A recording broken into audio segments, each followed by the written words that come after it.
છેલ્લા દિવસોમાં સચવાતો નથી.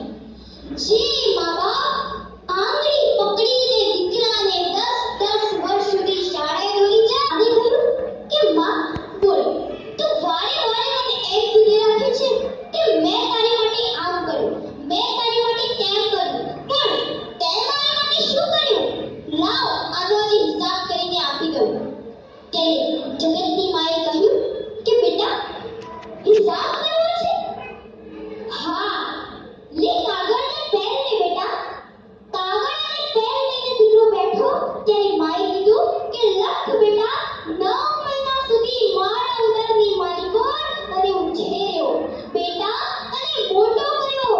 1 મહિના ઉદરનું ભાડું ને તેને નવે ઘોડીને લખી નાખ બેટા. 9 મહિના ઉદરનું ભાડું તો શું આપીશ? લખ બેટા. 3 વર્ષ સુધી મેં તને સ્તનપાન કરાવ્યું બેટા. મેં તને દૂધ પાઈને ઉછેર્યો.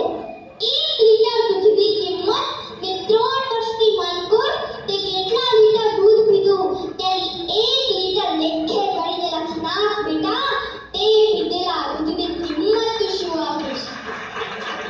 લખ બેટા. તું જ્યારે વાંધો પડ્યો ત્યારે તારી માં રડી, પ્રભુની સામે લડી ને 25 વર્ષ સુધી આંસુડાની ધાર થઈ દીકરા. મેં 25 વર્ષમાં સારેલા આંસુના ટીપાની કિંમત લખ. બસ હવે મારે કાંઈ ના જોઈએ. આનો જે સરવાળો થતો હોય તે મને આપી દે. એમ કહેવાય છે કે દીકરાના હાથમાંથી કાગળ અને પેન પડી ગયા. મા-બાપનું ઋણ ચૂકવવાનું આવે ને તો પરમાત્માનું પણ દેવાનું નીકળી જાય. મા-બાપનું ઋણ દીકરા કદી ચૂકવી શકતા નથી. માવતર એટલે અવતાર, અવતાર એટલે મનુષ્ય અવતાર, અને જેના થકી મનુષ્ય થયો એ માવતર, અને એ